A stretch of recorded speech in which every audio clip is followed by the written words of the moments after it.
Okay, really short video here on how to take the ASCO apart. The ASCO red hat has a little red hat on it. Stick a screwdriver under it, pop the red hat off. You want to get in, there's a little like divot right there. Get underneath that.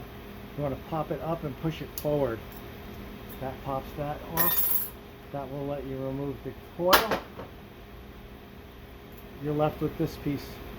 Now what I did was, so it looks like the one you're working with, is I put a stainless one here in the vise.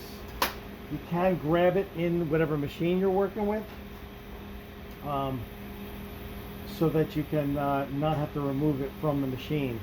But if you can remove it from the machine quickly and easily, it is easier to work in a vise. So once it's in the vise, you'll want to pull off the stem. I cheated. I pre-loosened this. Spin this off. A lot of times you'll have something sitting on the seat in there if your valve won't shut off. You can a lot of times just clean that out.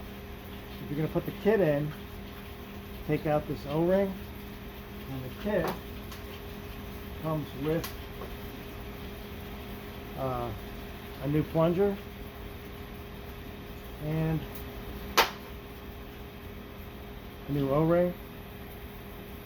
Let's stick the O-ring down in there, seat it in, put the plunger into the stem, thread this back in,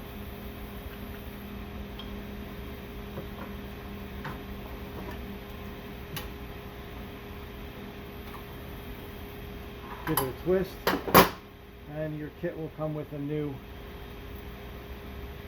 anti-chatter. Put that back on. That's the coil. And when you want to put this back on, you're going to come back at it. Let me take this off here. You're going to want to push down on it and then forward. I'll do it here. That snaps in.